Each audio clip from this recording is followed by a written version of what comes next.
Oke, bismillahirrahmanirrahim. Assalamualaikum warahmatullahi wabarakatuh. Sambil nunggu loading peserta ya, sambil menunggu yang saat ini mungkin masih sedang perjalanan pulang dari sholat Isya. Ini terima kasih yang sudah join ke sini, sudah baru baru berapa ini? Baru 12. Oke, sambil sambil apa ya? Sambil kita tebak-tebakan. Ini awal saya buka dulu chatnya ya, biar bisa bisa apa bisa saling chit chat sebentar.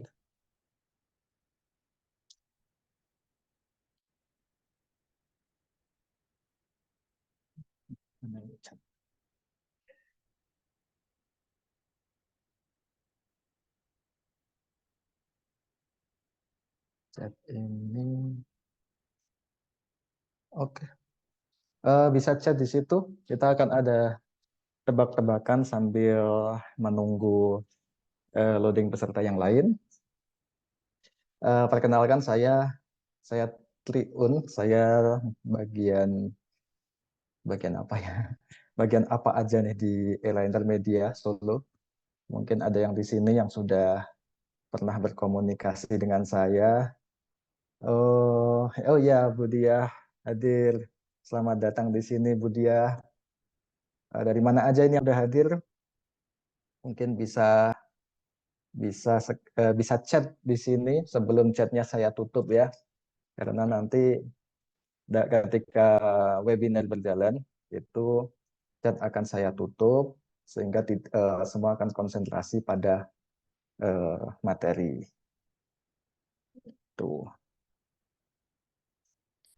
Oke. Dan ini nanti sambil kita bersiap-siap. Jadi rencananya nanti insya Allah nanti eh, webinar dari Pak Cah itu Ustadz Cahyadi itu akan kita mulai di sekitar jam jam 19.50 ya sambil persiapan karena ini mungkin bagi yang laki-laki masih banyak yang perjalanan pulang dari masjid. Itu. Oke, jadi eh, sambil menunggu ini akan saya sampaikan ya beberapa jadwalnya ya. Jadwal kali ini kita akan ada pertama loading, kemudian nanti akan saya sampaikan tata tertibnya, mungkin bisa disimak baik-baik buat semua peserta. Yang pertama adalah peserta diminta tenang dan tidak unmute ya. Jadi memang disetting di sini untuk tidak semua orang bisa unmute. Namun juga saya harus antisipasi siapa tahu settingan dari tim admin era intermedia belum belum teliti dalam men-settingnya.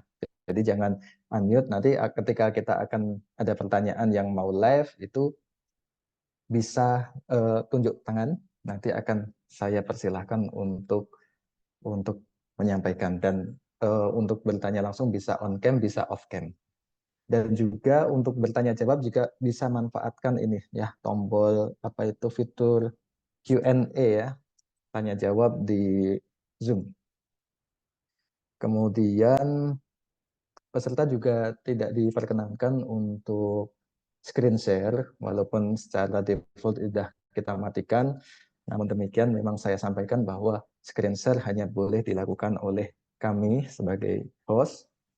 Kemudian nanti juga ada yang ingin yang bertanya jawab nanti bisa disampaikan di Q&A atau WhatsApp ke nomor yang menghubungi bapak-bapak, ibu-ibu dan teman-teman semua. Jadi mungkin kemarin dikontak atau tadi dikontak sama Mbak Faradiba itu nanti bisa dalam bentuk chat WhatsApp disampaikan di situ dan nanti nama identitasnya akan kami samarkan.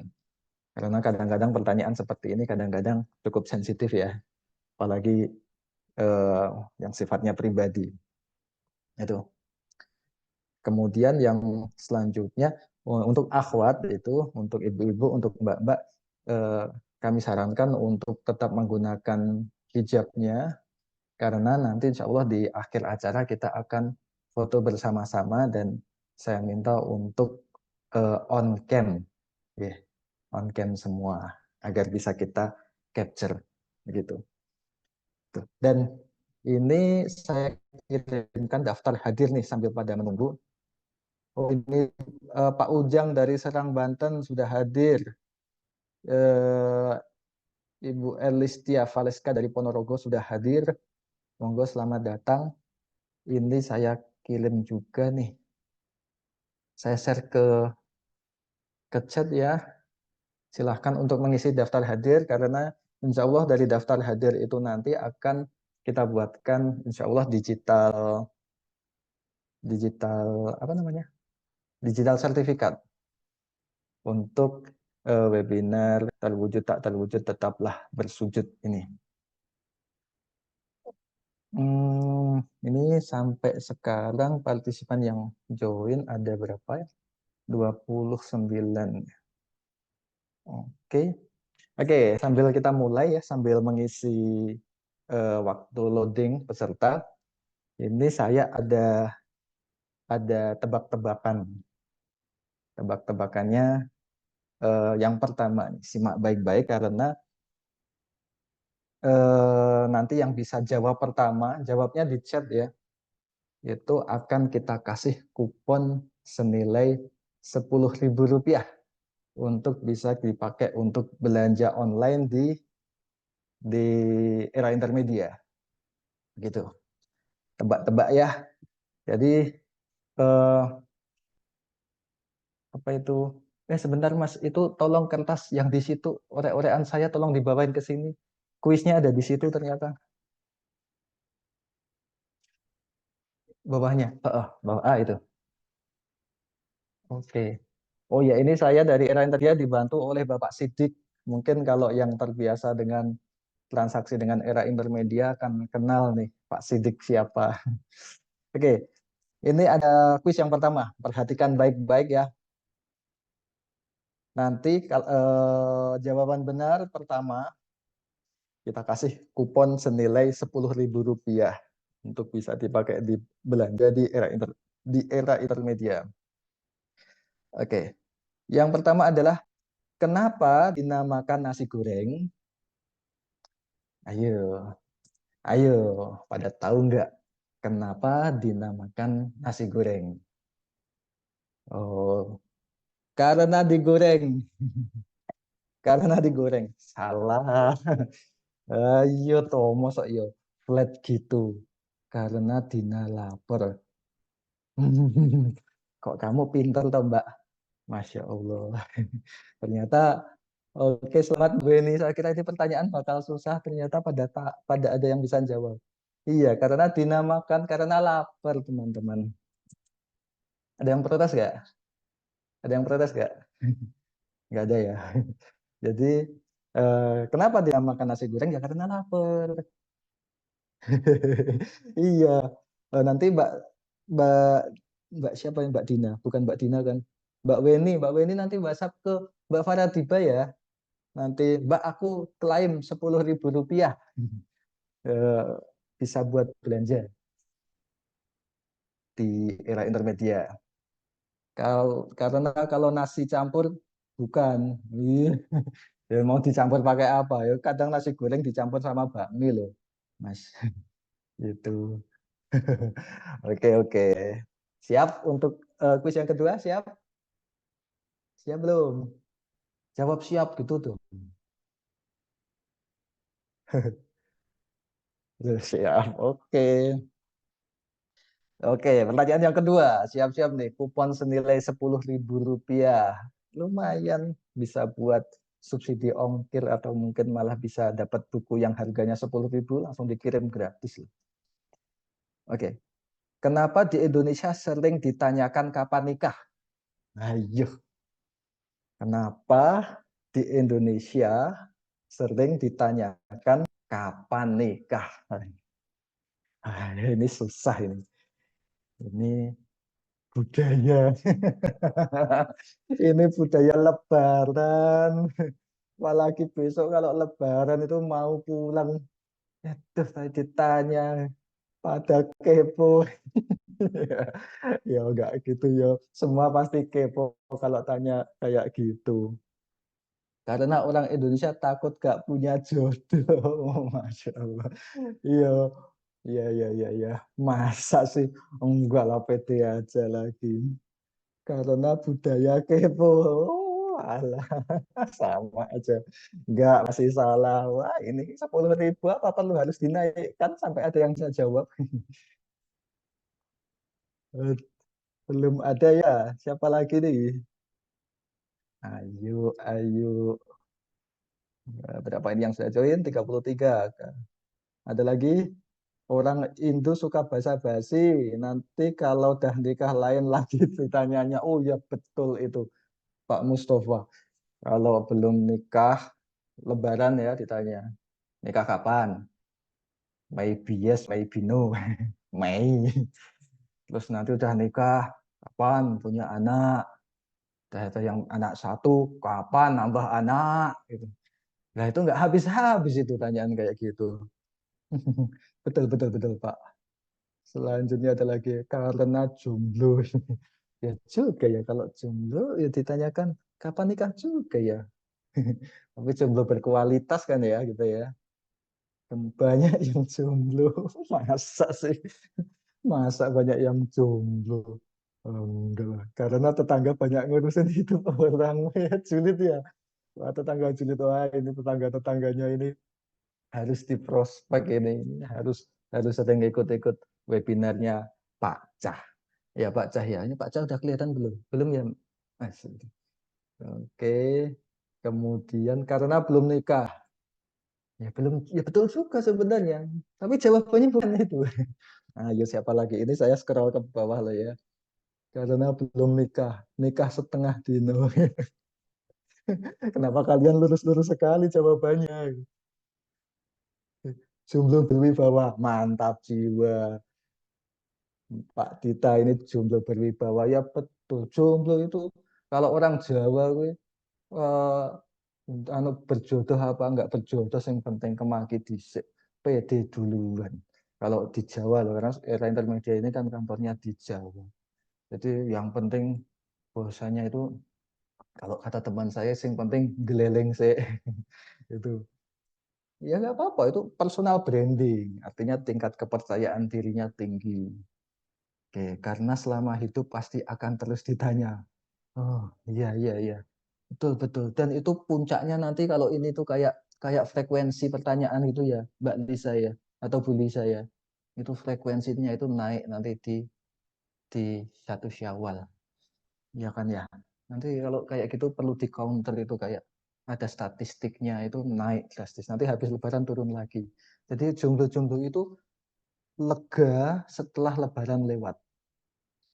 Padahal sebenarnya lebaran itu kadang-kadang malah dapat dapat salam tempel kadang-kadang, dapat uang fitrah. Karena orang Indonesia lebih mentingin jodoh. Ya iyalah, Mas. Ya jodoh ya penting. Lah gimana? Ya iya. Ya, ya penting juga sih ya buat kita. Tapi orang lain kadang-kadang ikut-ikutan menganggapnya penting ya.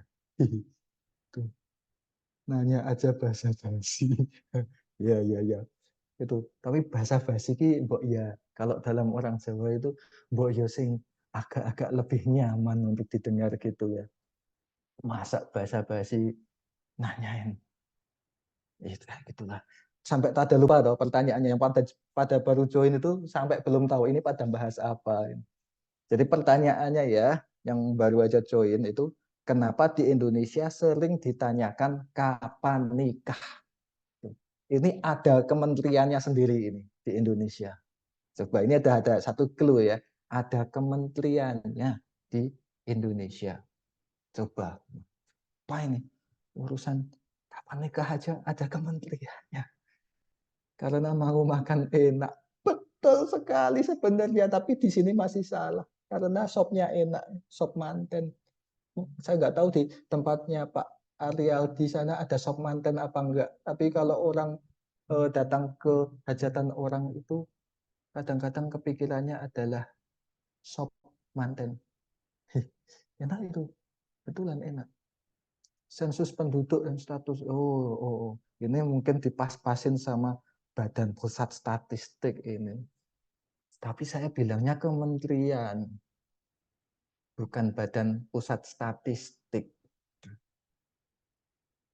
Masih salah Bu Rianti. Lanjut, lanjut.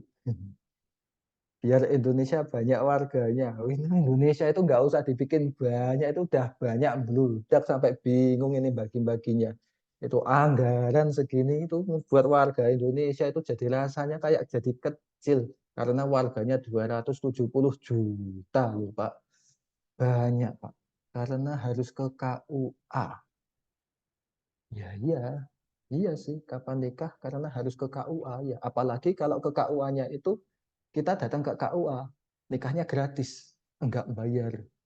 Kalau diminta ke rumah kita mungkin bayar sama petugasnya. Ya apa ya? Ya toh, biar pegawai KUA ada kerjaan. Itu itu nggak usah dikasih kerjaan udah antri itu bapak-bapak, ibu-ibu, mas, mbak udah antri yang antri di KUA, apalagi yang tanggalnya tanggal-tanggal cantik, tanggal-tanggal yang dianggap tanggal yang bagus di bulan yang bagus, hal-hal kayak gitu biasanya langsung antri. Oke. Um, Sebentar, saya pantau dulu nih. Ini masih belum ada yang bisa jawab ya? Oh, bentar, ini saya harus bagi-bagi layar ini.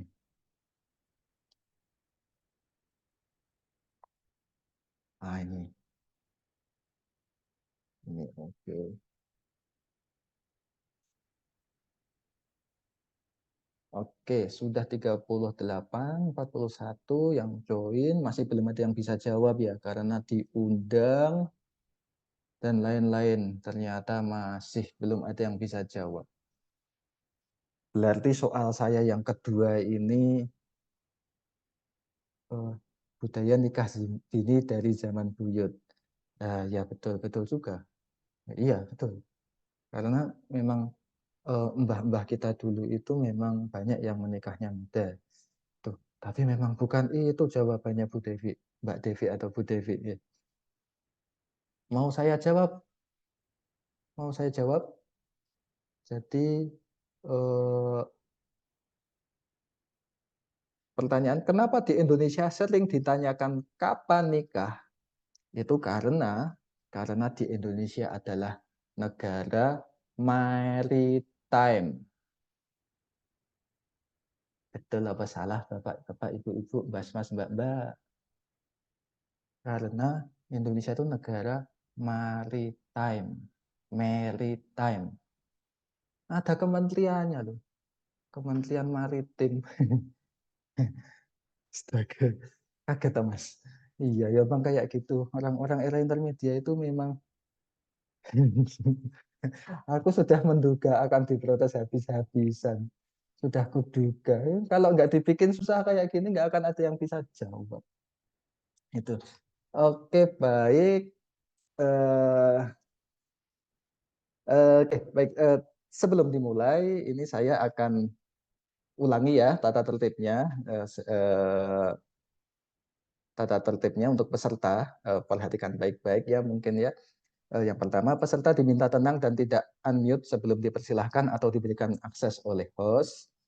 Kemudian yang kedua, peserta dilarang melakukan screen share. Kemudian yang ketiga, pertanyaan bisa disampaikan melalui fitur Q&A. Ya, jadi mungkin bagi yang masih bingung bagian fitur Q&A ada di mana, itu ada di bagian bawah. Atau kalau nggak muncul, itu klik bagian more. Itu ada Q dan A. Gitu. Nah, itu bisa disampaikan di situ. Dan jika tidak ingin identitasnya eh, kelihatan, itu bisa dicentang bagian anonymous ya. Itu.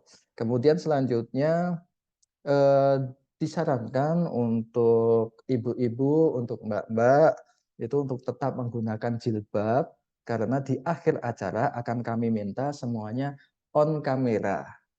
Oke, diminta untuk on kamera karena kita akan foto bersama. Dan juga jangan lupa untuk mengisi daftar hadir. Ini saya kirim lagi ya daftar hadirnya. Mohon untuk diisi. Isinya nggak banyak di situ karena itu nanti akan kita buatkan apa itu namanya, insya Allah digital sertifikat ya. Oke, oke. Kalau saya pantau ini sudah muncul di sini ya. Sebentar.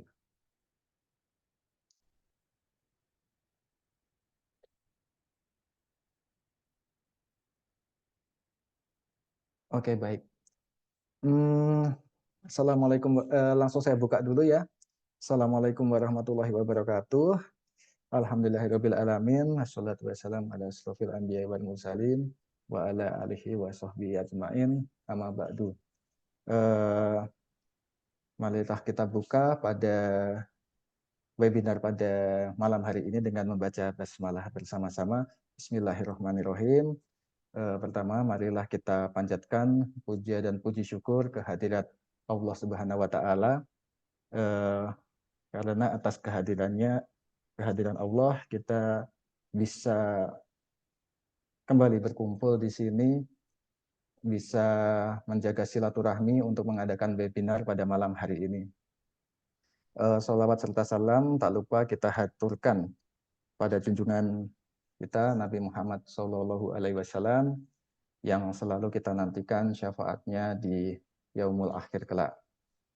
Oke, pada malam hari ini sudah jam 8. Saya pantau Pak Cah sudah hadir di sini. Assalamualaikum Ustadz. Waalaikumsalam warahmatullahi wabarakatuh. Oke, baik, terima kasih Ustadz sudah hadir di sini. Sebelum saya mulai ini nanti ada beberapa yang perlu saya sampaikan ya. Jadi yang pertama, kita tema kali ini adalah webinar pertama,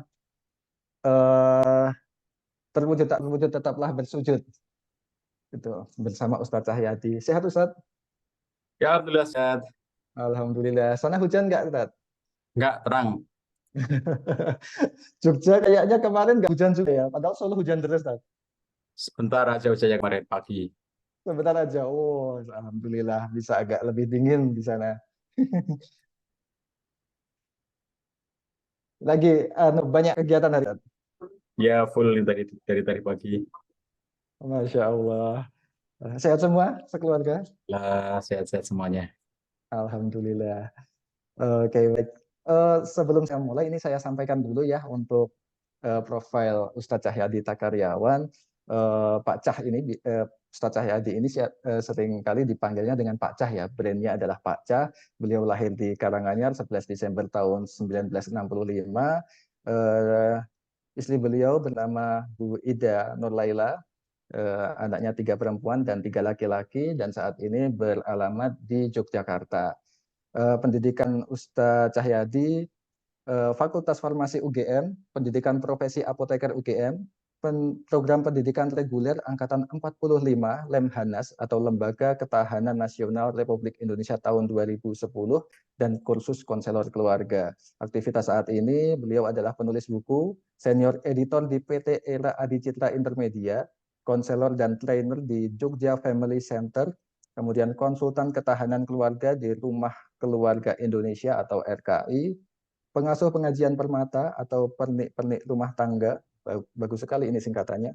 Kemudian founder Sekolah Ayah Yogyakarta, founder Sekolah Ibu Yogyakarta, pengasuh kelas Wonderful Family, pengasuh sekolah nikah, pengasuh kelas penulis online, KMU Aliniaku, kemudian komisaris utama PT Wonderful Preneur Indonesia, dan pembimbing Wonderful Umroh. Ustadz Cahyadi juga sudah memiliki beberapa penghargaan. Yang pertama ada penulis buku berbahasa Indonesia terbaik dari Pusat Bahasa Depdiknas tahun 2006, Anugerah Best People Choice dari Kompasiana tahun 2014, kemudian pin emas pegiat ketahanan keluarga dari Gubernur Daerah Istimewa Yogyakarta Sultan Hamengkubuwono 10 tahun 2019. Ustadz Cahyadi sudah menerbitkan banyak sekali buku, diantaranya Pernik-pernik Rumah Tangga Islami, Agar Cinta Menghiasi Rumah Tangga Kita, Wonderful Marriage, Wonderful Journey, Wonderful Family, Wonderful Husband, Wonderful Wife, Wonderful Couple, Wonderful Love, Wonderful Parent, Wonderful Mertua dan Menantu, dan lebih dari 70 judul buku lainnya. Itu ya. Jadi itu profil singkat dari Ustadz Cahyadi Takaryawan. Langsung saja kita menuju ke sesi untuk webinar terwujud tak terwujud tetaplah bersujud. Waktu dan tempat dipersilahkan pada Ustadz Cahyadi. Monggo. Baik, terima kasih Mas Trion. Cek sound dulu, suara saya jelas kedengaran? Jelas sekali, Tat. Oke, baik. Bismillahirrahmanirrahim. Assalamualaikum warahmatullahi wabarakatuh. Waalaikumsalam. Alhamdulillahirabbil alamin wa bihi nasta'inu ala umuri dunya waddin. Asyhadu an la ilaha illallah wahdahu la syarikalah wa asyhadu anna Muhammadan abduhu wa rasuluhu la nabiyya ba'dah. Allahumma shalli wa sallim wa barik ala nabiyyina Muhammad wa ala alihi wa ashabihi ajmain wa ba'd. Bapak-bapak, ibu-ibu, sahabatku semuanya yang dirahmati Allah SWT, berbahagia sekali pada kesempatan malam hari ini kita silaturahim melalui media Zoom bersama dengan tim Era Adi Citra Intermedia, penerbit buku. Sahabat sekalian, pada kesempatan malam hari ini kita akan membahas satu tema yang sangat menarik, yaitu terwujud tak terwujud tetaplah bersujud. Ini tema yang akan terus-menerus relevan di sepanjang kehidupan kita ya, karena kalau sekarang ini menjelang event politik ya, 2024 ada pemilihan legislatif, pemilihan presiden, wakil presiden, pemilihan DPD RI, itu semuanya kalau orang maju jadi calon itu hanya dua, terpilih atau tidak terpilih, entah calon presiden, entah calon DPR, DPD, itu ya. Nah, terwujud atau tetap tidak terwujud itu tetap harus bersujud. Dan itu semuanya terjadi dalam semua kehidupan kita sehari-hari. Bahwa dalam kehidupan sehari-hari kita itu kadang-kadang kita menjumpai ada keinginan-keinginan yang kita berharap segera terkabulkan. Ada yang ingin menikah dan belum segera dikaruniai jodoh. Ada yang sudah menikah, pengen punya anak tetapi belum dikaruniai anak. Ada yang lagi nyari kerja, sudah berupaya ke sana kemari, mendaftar, melamar, belum ada yang menerima. Dan seterusnya, berbagai keinginan-keinginan kita yang kalau kita bicara tentang harapan, keinginan, ya bisa jadi kondisinya adalah mungkin terwujud, mungkin tidak terwujud. Kalaupun terwujud, mungkin sekarang, mungkin nanti, mungkin yang akan datang. Nah, jadi apapun kondisinya, semua harapan kita, semua keinginan kita, Allah itu ngasih kepada kita bukan seperti apa yang kita inginkan ya, tapi seperti apa yang Allah atur untuk kita. Karena Allah yang paling ngerti apa yang sesungguhnya menjadi kebutuhan kita. Makanya kalau teman-teman sekalian yang lajang berdoa mencari jodoh itu selalu membuat doa yang terbuka ya, bukan doa yang tertutup. Kalau doa tertutup itu ya Allah nikahkan aku, jodohkan aku dengan dia. Kita sudah sebut namanya si fulan, si fulanah gitu. Itu doa tertutup karena kita maksa Allah untuk mengabulkan apa yang kita mau gitu. Nah, ketika kemudian kita itu tidak terkabul doanya, Allah ternyata tidak mengabulkan doa itu ya karena ternyata si dia yang kita mau itu sudah nikah sama orang lain gitu, dan putuslah harapan untuk menikah sama si dia, misalnya semacam itu ya. Tetapi para ulama mengatakan bahwa bisa jadi tidak terwujudnya doa kita itu bisa jadi merupakan sebuah anugerah. Jadi kalau kita itu berdoa pada Allah agar kita sampai ke suatu tujuan dan ternyata Allah tidak memberikan kesempatan itu kepada kita, ternyata kita nggak sampai ke tempat itu. Kadang-kadang tidak terwujudnya sesuatu yang kita inginkan, tidak terkabulnya doa seperti yang kita mau, itu adalah anugerah dari Allah SWT kepada kita. Kalau teman-teman perhatikan peristiwa-peristiwa musibah yang bertubi-tubi di tanah air itu ya, itu di balik musibah selalu ada orang akan bercerita tentang andai saja gitu. Andai saja. Ada orang pengen ke Singapura. Teman-teman ingat sekian tahun yang lalu. Ada pesawat terbang dari Surabaya mau ke Singapura. Terus Alkisah ini kan satu keluarga ya, yang sudah berniat liburan ke Singapura gitu. Suami, istri, dan anak-anak. Karena kemacetan kota Surabaya, dia datang ke bandara itu terlambat. Jadi pada saat dia nyampe ke bandara, mau check-in, udah diberitahu bahwa pesawat Anda itu sudah terbang. Tentu sangat masyghul, tentu sangat marah ya. Satu keluarga ini, kebayang ya kalau kita mau jalan-jalan itu sudah siap-siap, sudah prepare, apalagi pergi jarak jauh dari Indonesia ke luar negeri gitu. Itu rasa-rasanya anak-anak terutama yang masih kecil-kecil itu mesti akan sangat happy, sangat bergembira. Mungkin malamnya mereka sudah tidak bisa tidur gitu ya, membayangkan besok akan terbang ke Singapura gitu. Nah ternyata sampai bandara, itu pesawat sudah terbang karena terlambat menuju ke bandara itu. Marah itu si laki-laki ini ya, suaminya ini marah. Dia nggak bisa terima kondisi itu dengan kemarahan yang luar biasa, mengancam akan membawa ini ke media dan seterusnya gitu ya. Tapi baru berapa menit ya peristiwa dia marah-marah itu, mendadak mendapat kabar bahwa pesawat yang semestinya dia tumpangi itu mengalami kecelakaan yang waktu itu kecelakaan di perairan, di sebuah perairan di pulau di Indonesia yang bahkan tak satu pun yang ditemukan jasadnya gitu ya, termasuk puing-puing pesawatnya. Nah, kira-kira ketika bahwa dia rencananya ke Singapura itu lalu batal pada saat itu gitu, bahwa dia berharap akan bisa ke Singapura terbang pada hari itu dan ternyata tidak terwujud gitu. Lalu apakah dia harus marah-marah seperti itu gitu ya? Apakah gara-gara nggak terwujud keinginannya dia harus ngamuk kepada semua orang gitu? Kalau kita perhatikan di bandara, teman-teman sekalian, kita tuh mau ngamuk sama siapapun ya, itu tidak akan mengubah keadaan. Mau ngamuk kepada uh, front office, mau ngamuk kepada petugas check-in, mau ngamuk kepada petugas ruang tunggu, dan seterusnya ya. Semua petugas ground itu nggak akan punya pengaruh apa-apa, karena bukan di mereka kebijakan-kebijakan tentang terbang dan tidak terbang itu. Nah, jadi ketika orang ini marah-marah gitu, dan ternyata dia akhirnya menjadi bersyukur bahwa andai saja saya tidak terlambat dalam perjalanan, maka saya naik pesawat itu dan saya ikut dalam kecelakaan itu dan tak seorang pun yang selamat. Coba, kadang-kadang tidak terkabulkannya keinginan kita itu adalah rahmat bagi kita. Itu adalah anugerah bagi kita.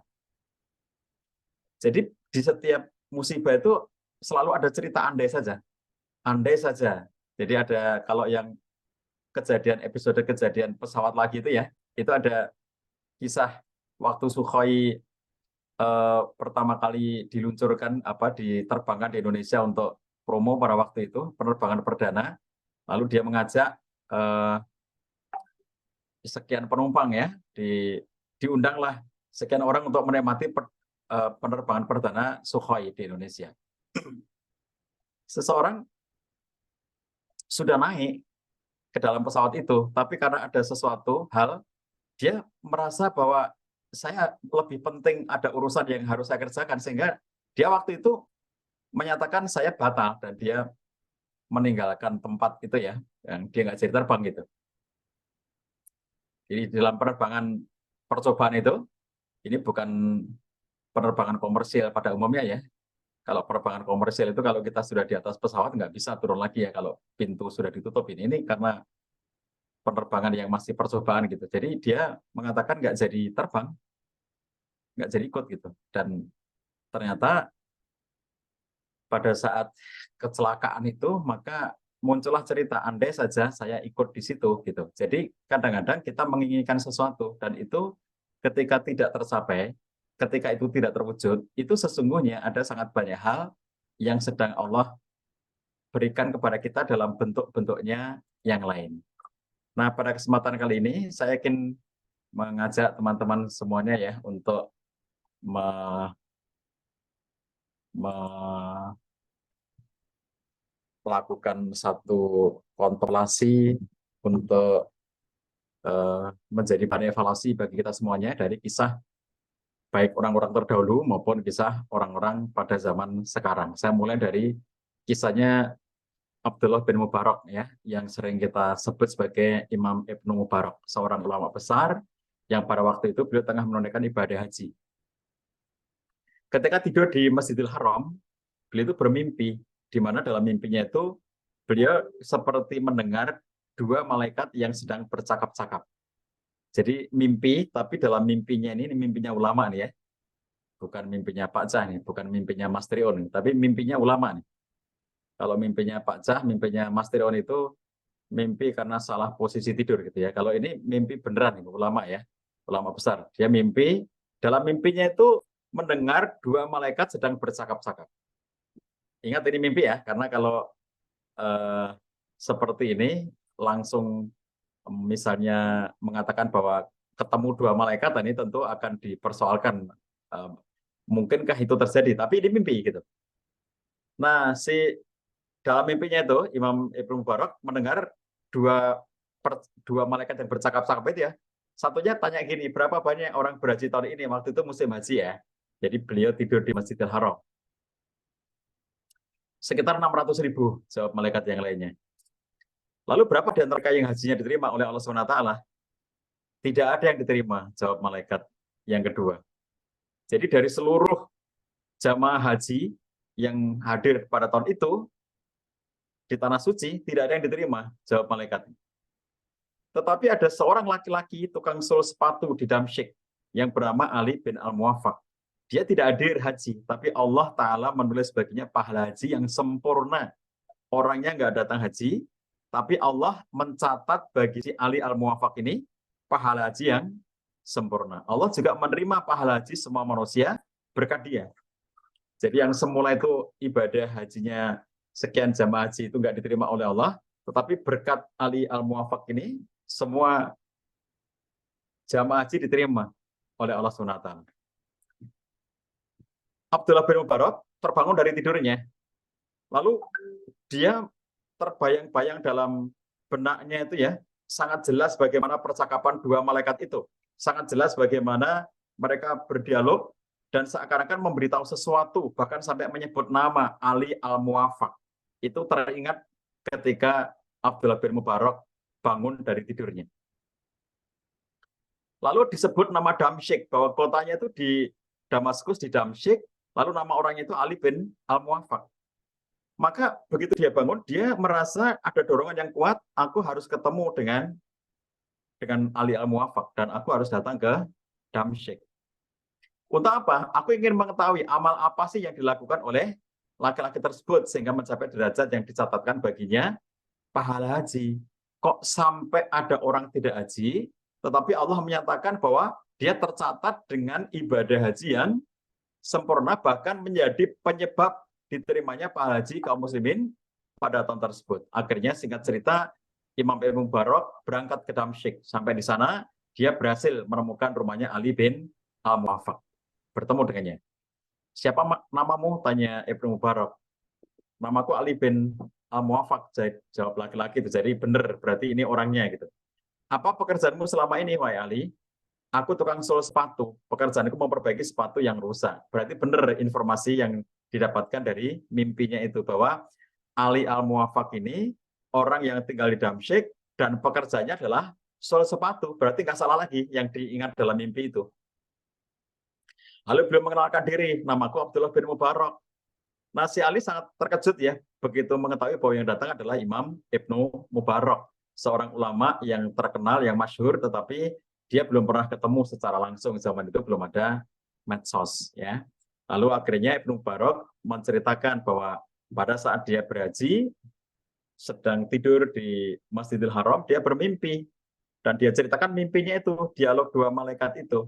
Maka itulah yang membawa dia datang ke Damsyik, bertemu dengan Ali Al-Muwaffaq, dan ingin bertanya, apa sih amalan kamu, sehingga kamu itu sampai disebut-sebut gitu, dan kamu menjadi disebutkan bahwa kamu meskipun nggak berangkat haji, tapi kamu itu mendapatkan pahala haji yang sempurna dan menjadi penyebab dari diterimanya amal ibadah haji dari seluruh kaum muslimin yang berangkat haji pada tahun itu.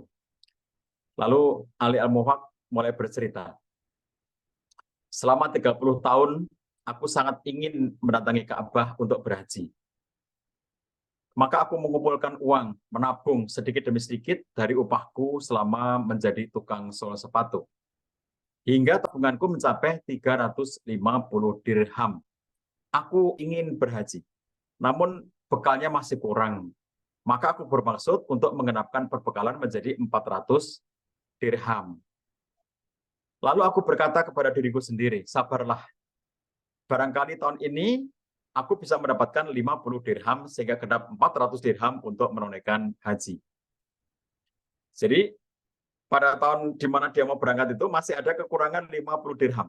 Dia hitung-hitung paling tidak untuk berangkat itu dia harus mengumpulkan 400 dirham.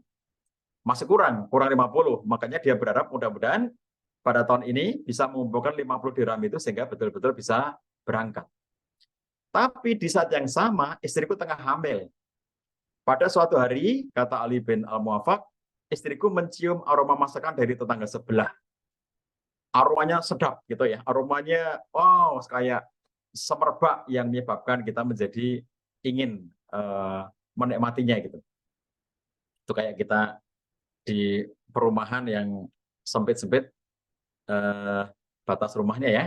Jadi tetangga sebelah goreng masakan yang baunya sampai ke rumah kita dan kita wow itu kita kayak bayangin sedap makanan itu gitu. Nah istri yang Iya, sedang hamil itu kayak bau ngidam gitu sate ya. itu kan. Iya, bau Dia sate. mengidamkan masakan itu dan kemudian dia minta kepada suaminya agar dia eh, meminta lah kira-kira ya. Karena dia kepingin gitu ya dengan aromanya itu, tolonglah kamu cari di mana sih ini? Apakah ini makanan yang dijual? Apakah ini makanan dari mana? Ini kok baunya sangat membuat dia sangat pengen menikmatinya gitu.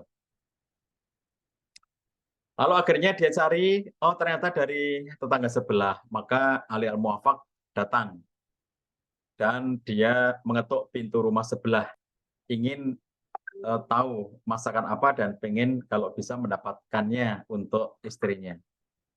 Nah ternyata pemilik rumah itu adalah seorang perempuan janda. Ketika ditanya tentang apa yang dimasak, perempuan itu mengatakan sambil menangis, saudaraku, aku mempunyai anak-anak yang masih kecil. Beberapa hari ini mereka belum mendapatkan makanan. Jadi kelaparan anak-anaknya itu ya, masih kecil-kecil. Ketika aku masuk ke sebuah reruntuhan bangunan, aku menemukan bangkai keledai. Bangkai, ya, bangkai keledai. Saking nggak punya makanan sama sekali, saking anaknya kelaparan, dia nggak tahan ngelihat anaknya itu menangis karena kelaparan, maka aku mengambil sebagian dagingnya, sebagian. Jadi diambil sebagian daging bangkai itu, dan kemudian dia masak untuk anak-anaknya. Lalu kata perempuan ini, daging ini halal bagi kami, tapi haram bagi kalian. Kenapa demikian? Karena kami tidak punya makanan lain, dan kami kalau tidak makan nanti bisa mati. Maka demi mempertahankan kehidupan, adanya bangkai ya sudah kami makan bangkai. Tapi haram bagi kalian karena kalian memiliki makanan yang lainnya, kata perempuan itu. Nah, Ali bin Al-Muwaffaq sangat kaget mendengarkan cerita itu. Dia bilang, sejak mendengar itu hatiku terguncang sedih. Aku sangat iba kepada mereka. Lalu aku pun pulang dan mengambil tabungan hajiku sejumlah 350 dirham. Jadi yang semula itu 350 itu sudah dikumpulkan selama 30 tahun dan kemudian dia masih kurang 50 dirham yang dia berharap tahun itu bisa memenuhinya. Tapi karena kemudian ada kondisi itu 350 dirham yang dikumpulkan 30 tahun itu enggak jadi untuk biaya haji, tidak jadi untuk perbekalan haji. Jadi dia bawa 350 dirham itu kepada si perempuan itu dan diberikan untuk nafkah keluarga itu. Jadi bagaimana kemudian seseorang yang sudah berencana haji, berniat haji, sudah menabung selama 30 tahun, tetapi kemudian dia merelakan hasil tabungan hajinya itu untuk membantu seseorang yang sampai terpaksa makan bangkai gara-gara tidak ada makanan. Dia nggak tega diberikan itu semuanya. Setelah mendengar itu, Imam Ibnu Mubarak mengatakan, benarlah perkataan malaikat dalam mimpiku. Allah Maha Adil dalam hukum dan keputusan. Allah Maha mengetahui tentang hakikat segala sesuatu. Kisah di atas, kisah tersebut ya, tentang Ali Al-Muwaffaq itu ditulis dalam kitab Tadhkirah Aulia, juga ditulis dalam kitab Irsyadul Ibad ila Sabil Rasyad karya Syekh Zainuddin Al-Malibari. Kisah-kisah seperti ini, kalau kita perhatikan, sahabat sekalian, ini soal mimpi ya, dan mimpi itu kata para ulama bukan dalil yang bisa digunakan untuk mengambil sebuah kaidah hukum. Ya, jadi mimpi itu adalah sesuatu yang sifatnya menjadi pelajaran saja, tidak menjadi kaidah hukum atau untuk diyakini sesuatu yang kayak memiliki dampak-dampak ikatan atau keputusan hukum tertentu, tidak. Tapi kita perhatikan di situ bahwa mimpi tersebut ketika dibuktikan oleh Imam Ibnu Barok ternyata benar bahwa ada laki-laki bernama Ali Al-Muwaffaq. Dia tinggal di Damsyik, dia pekerjaannya sol sepatu, ternyata benar. Dan dia ternyata sudah berniat haji selama 30 tahun. Dan ternyata nggak jadi berangkat haji gara-gara dia seakan-akan Allah menunjukkan kepadanya sebuah amal yang lebih prioritas untuk dilakukan pada waktu itu. Ini ada dua kondisi. Satu, pengen haji. Nabungnya sudah 30 tahun. Satu lagi ada tetangga yang dia butuh makanan. Sampai saking butuh makanannya dia makan daging bangkai. Dan itu haram sebetulnya. Ya. Maka memberi bantuan untuk menyambung kehidupan keluarga yang sangat miskin, seorang janda dengan anak-anaknya, itu lebih prioritas. Karena kalau dia mengetahui itu dan dia tidak membantu, bisa jadi dia ikut terkena dosanya. Karena membiarkan ada tetangga kelaparan sampai makan bangkai dan dia tidak mau membantu. Maka dia bantulah itu. Tabungan hajinya 350 dirham itu ya, dia berikan. Nah, ini satu contoh ya, teman-teman sekalian, bagaimana kadang-kadang keinginan kita itu nggak terwujud. Pengen berangkat haji, belum terwujud. Tetapi di situ kita melihat ada catatan penting. Apa catatan pentingnya? Pertama, bahwa Ali Al-Muwaffaq itu, dia bukan saja pengen haji, dia bukan saja berniat haji, tetapi dia sudah benar-benar meniatkan itu sampai level yang paling praktis, yaitu nabung. Jadi kalau kita mengatakan kamu pengen haji, ya terus langkahnya apa? Belum ada lah. Itu baru sampai level keinginan yang paling rendah gitu ya. Tapi kalau sudah sampai niat, sampai kemudian dia sudah aplikasikan dalam bentuk nabung, lah itu berarti keinginan yang lebih kuat lagi. Nah, ada kisah berikutnya yang saya juga pengen menceritakan malam hari ini ya. Syekh Khalid bin Sulaiman bin Ali Arabi berkisah tentang seorang suami yang tidak soleh. Suami pemabuk, suami ahli maksiat, jauh dari nilai-nilai kebaikan, senang melakukan perbuatan dosa dan kemaksiatan.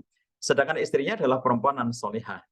Nah, betapa sedih sang istri ini, istri yang taat ibadah, istri yang menjauhi maksiat, istri yang selalu mendekatkan diri pada Allah, melihat perbuatan suami yang jauh dari nilai-nilai kebaikan.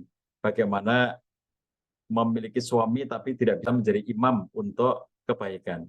Lalu sang istri ini, dia tidak ngamuk-ngamuk, dia tidak ngomel-ngomel, dia tidak menceramai suaminya, tapi dengan kesabarannya dia coba ingatkan suami, dia nasihati suami dengan cara-cara yang lembut, supaya suaminya itu bisa melakukan kebaikan dan terjauh dari kemaksiatan. Tapi sekian lama dia berusaha agar suami bisa menjadi baik, tapi ternyata nggak berubah-berubah gitu ya. Maka sang istri ini terus-menerus berdoa pada Allah. Jadi dia berdoa pada Allah, berapa lama dia berdoa, berapa lama dia berharap, berapa lama dia tidak putus harapan bahwa dia pengen suami yang soleh, suami itu menjadi suami yang menjadi imam yang baik gitu.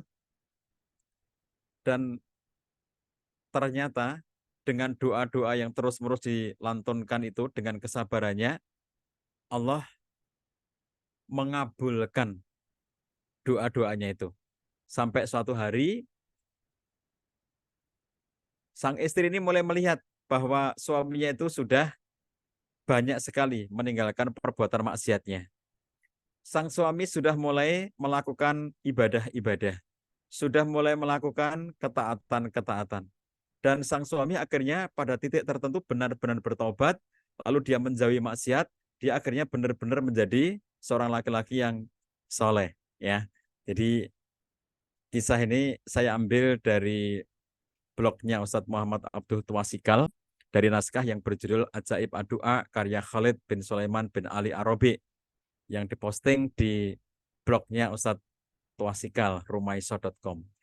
Ini kisah yang sangat inspiratif ya, bagaimana seseorang istri yang menjumpai suaminya dalam kondisi yang dia tidak inginkan, kondisi kemaksiatan, bergelimang dosa, tetapi dengan kesabaran dan doa-doa yang terus-menerus dipanjatkan, Allah berikan juga pengabulan doanya itu. Terakhir kisah yang ketiga, saya ingin bercerita 3 poin ini. Abu Bakar Muhammad bin Daud Ad-Dainuri bercerita, saya menyewakan kuda tunggangan dari Damaskus ke negeri Zabidani. Pada suatu ketika ada seorang yang menyewa kuda saya dan meminta untuk melewati jalan yang tidak pernah saya kenal sebelumnya. Kalau zaman sekarang itu mobil charteran atau taksi atau mobil-mobil online gitu-gitu ya. Tapi zaman dulu belum ada GPS, lalu ini berdasarkan pengalaman dan hafalan jalan menuju ke kota ini, menuju mana itu berdasarkan kebiasaan saja. Tapi ternyata si penyewa itu meminta agar dilewatkan di jalan yang tidak dikenal. Penyewa berkata, ambillah jalan ini karena lebih dekat. Saya bertanya, bolehkah saya memilih jalan yang lain? Dia menjawab, jalan ini yang lebih dekat. Dia memaksa agar melewati jalan yang dipilih. Akhirnya kami berdua menempuh jalan itu hingga kami sampai pada satu tempat yang sangat sepi dengan jurang yang sangat curam. Yang di dalamnya banyak terdapat mayat. Wow, mengerikan ini teman-teman ya. Jadi jurangnya ada banyak mayat di situ, baunya tercium bahwa di situ berarti tempat pembunuhan. Penyewa kuda berkata, peganglah kepala kudamu, aku akan turun. Setelah turun, dia menyingsing kanangan baju, lalu menghunuskan golok diarahkan kepada dirinya. Saya melarikan diri, kata Abu Bakar. Tetapi dia terus-menerus mengejar. Saya katakan padanya, ambillah kudaku dan semua yang ada padanya. Jadi maksudnya jangan bunuh aku. Udahlah kalau kamu mau mengambil kuda dan semua perbekalan, silakan ambil aja gitu. Tapi si perampok itu mengatakan, kuda itu sudah milikku, tetapi aku ingin membunuhmu. Jadi dia bukan saja perampok, tapi pembunuh. Ya. Jadi kira-kira ini modusnya adalah kalau tidak dibunuh, nanti dia korban-korban ini akan lapor ke orang, akan cerita, dan nanti dia akan ketangkap gitu. Jadi selain merampok, dia harus membunuh supaya tidak ada jejaknya. Lalu kata Abu Bakar, saya mencoba menasihati agar dia takut kepada Allah dan siksanya, tapi ternyata dia tidak mudah menerima nasihat. Namanya juga perampok ya, namanya juga pembegal ya, pembunuh, nggak bisa dinasihati gitu. Lalu akhirnya dia mengatakan, apakah Anda mengizinkan saya untuk sholat? Jadi kira-kira permintaan terakhirnya, oke lah kamu mau bunuh aku, tapi aku minta izin untuk sholat. Lalu dia masih memberi kesempatan, oke cepat sholat gitu.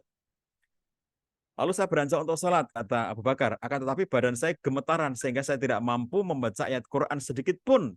Dan hanya berdiri kebingungan. Saking takutnya itu, mau sholat yang padahal sudah biasa sholat gitu, itu mau sholat sulit karena ditekan suasana mencekam dan ketakutan gitu ya.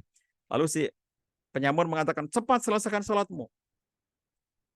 Dalam keadaan itu, seakan-akan Allah membukakan mulut saya, kata Abu Bakar, dengan satu ayat yang berbunyi, amma yujibud mutorro idza da'ahu wa taksifusu'a, atau siapakah yang memperkenalkan doa orang yang dalam kesulitan apabila dia berdoa kepadanya dan yang menghilangkan kesusahan. Setelah selesai membaca ayat tersebut, tidak terduga muncul dari bukit seorang satria. Nah, ada seorang pahlawan lah gitu ya, seorang laki-laki, nggak ngerti lah, tiba-tiba ada orang yang datang gitulah ya. Ia datang ke arah kami dengan menggenggam tombak. Lalu ia melempar tombak ke arah penyewa kuda dan tepat mengenai jantungnya. Seketika penyewa kuda mati terkapar. Saya memegang erat-erat pahlawan itu ya, satria itu, dan bertanya, demi Allah siapakah Anda sebenarnya? Laki-laki itu mengatakan, saya adalah utusan Zat yang mengabulkan permohonan orang-orang yang dalam keadaan terpaksa tatkala dia berdoa dan menghilangkan segala malapetaka. Kemudian saya mengambil kuda dan semua harta lalu pulang dalam keadaan selamat. Ungkap Abu Bakar Muhammad bin Daud Ad-Dainuri. Nah, peristiwa yang dialami Abu Bakar ini ya, diceritakan oleh Ibnu Katsir dalam kitab tafsirnya dari riwayat Imam Hafidz Ibnu Asakir. Jadi menceritakan bahwa doa itu lebih mustajab apabila orang yang berdoa itu berada dalam situasi yang sangat ingin. Misalnya ini, sangat ingin selamat, ya. Dia berada dalam situasi yang sangat mencekam. Dia sangat butuh kepada Allah. Nggak ada yang bisa menolong pada waktu itu kecuali hanya Allah. Jadi ketika seseorang itu berada dalam situasi seperti itu, ketika berdoa itu, maka itu doa yang sangat makbul karena dia berada benar-benar merasakan kebutuhan yang amat sangat, ya. Jadi kita semuanya, teman-teman sekalian, kalau kita meminta kepada Allah, ya, kita mengatakan Rabbana atina fid dunya hasanah wa fil akhirati hasanah wa qina adzabannar, ya. Kita berdoa kepada Allah agar diberikan kebaikan dunia, diberikan kebaikan akhirat, dijauhkan dari siksa api neraka. Itu kalau kita yakin, ya, sepenuh keyakinan, sepenuh harapan bahwa nggak ada yang bisa ngasih kebaikan kepada kita di dunia kecuali hanya Allah. Nggak ada yang bisa ngasih kepada kita kebaikan di akhirat kecuali hanya Allah. Nggak ada yang bisa menyelamatkan kita dari siksa api neraka kecuali hanya Allah. Amal kita nggak seberapa, dosa kita sangat banyak. Kalau kemudian kita hanya mengandalkan amal-amal kita, susah bagi kita untuk memasuki surganya Allah SWT. Kalau kita hanya mengandalkan amal-amal kita, susah bagi kita untuk bisa selamat dari siksanya Allah SWT karena saking banyaknya kekurangan, kekhilafan, kelemahan, dan dosa-dosa kita. Maka yang bisa kita lakukan adalah ketika kita meminta kepada Allah, itu kita benar-benar merasakan, kita benar-benar seperti Abu Bakar Ad-Dainuri tadi, di mana dia pada titik tertentu di mana gak mungkin aku bisa selamat dari orang ini, kira-kira gitu ya. Karena di situ si pembegal tadi, pembunuh tadi itu dia berhasil mengejar, dia lari pun sudah berhasil dikejar. Kemudian dia sudah membawa pedang yang terhunus. Kemudian di sana sudah ada mayat-mayat yang bergeletakan, ya, di jurang itu. Maka satu-satunya harapan itu hanya kepada Allah. Dia nggak punya harapan lainnya. Mau teriak ke siapa? Mau minta tolong sama siapa? Jauh dari perkampungan, jauh dari komunitas. Satu-satunya hanya berharap pada Allah. Nah, orang-orang yang dalam situasi seperti itu, maka Allah kabulkan doanya. Makanya kalau kita meminta kepada Allah itu, yakin berharap kepada Allah itu karena meyakini bahwa hanya Allah yang bisa mengabulkan permintaan-permintaan kita itu. Nah, ketika kita berdoa sesuatu, berharap sesuatu, meminta sesuatu, dan ternyata kita merasa bahwa doa-doa itu belum diijabah, maka Ibnu Rajab Al-Hambali menganjurkan, menyarankan agar kita tidak pernah berputus asa dalam berdoa. Ibnu Rajab Al-Hambali mengatakan jangan pernah putus asa dalam berdoa sekalipun waktu berdoa yang kamu gunakan itu lama, ya. Kamu sudah lama berdoa, kamu sudah sekian lamanya kamu berdoa, karena sesungguhnya Allah menyukai orang-orang yang terus-menerus berdoa. Dalam hadis disebutkan bila seorang hamba berdoa kepada Tuhannya dan dia menyukainya, maka Allah berkata, wahai Jibril, jangan kabulkan dulu permintaan hambaku itu, sebab aku masih ingin mendengar suaranya. Jadi ketika ada doa kita yang tidak segera dikabulkan, itu bukan berarti Allah nggak mau mengabulkan, tetapi Allah pengen ngelihat kita terus-menerus merengek dan terus-menerus meminta kepada Allah SWT. Maka jangan pernah berputus asa dalam doa itu, ya. Karena ternyata menurut Imam Ibnu Rajab Al-Hambali ini, bahwa terkadang sebuah doa itu tidak segera dikabulkan karena Allah itu senang kita itu terus-menerus meminta itu. Allah itu senang gitu. Allah itu senang ngelihat kita terus-menerus berdoa kepada Allah SWT. Jadi kalau doa kita belum dikabulkan, ya nggak apa-apa gitu, ya. Terus-menerus berdoa karena kata Ibnu Rajab Al-Hambali, Allah sangat senang dengan doa kita itu. Bahkan dalam hadis Nabi SAW mengatakan, Sallullah min fadlih, mintalah kepada Allah dari karunia-Nya. Fa innallaha yuhibbu ayyus'al. Sesungguhnya Allah itu suka banget apabila diminta. Nah ya, jadi Allah itu senang banget kalau diminta itu. Bahkan Nabi menyatakan man lam yas'alillah, barang siapa yang tidak meminta kepada Allah, Allah itu murka kepadanya, ya. Kemarahan Allah akan ditimpakan kepada dirinya. Nah, jadi sahabat sekalian, itu ya yang bisa saya sampaikan dalam kesempatan kali ini. Dan ada slide terakhir ini, ajakan teman-teman sekalian ya untuk melaksanakan umroh biar kita bisa bersujud ya di depan Ka'bah, biar kita bisa meminta di tempat-tempat yang mustajab baik di Mekah maupun di Madinah. Teman-teman yang berkenan berangkat umroh bersama saya dan Bu Ida, nanti berangkatnya pada bulan April 2024. Ini bulan Syawal ya. Jadi Syawal di sana sudah selesai pemilu, sudah selesai Ramadan, dan kita akan melaksanakan umroh bersama-sama bagi yang berkenan berangkat bersama saya dan Bu Ida. Mas Triun minta waktu sebentar, ini Mas Aji mau menyampaikan keterangan tentang umroh akbar ya. Oh, baik, Kak. Moga Mas Aji Aji, mute, silakan. di unmute bisa nggak? Eh, Coba dibantu Mas Aji. meng-unmute yang namanya Aji Banguntapan itu ya Mas Triun. Oh ya.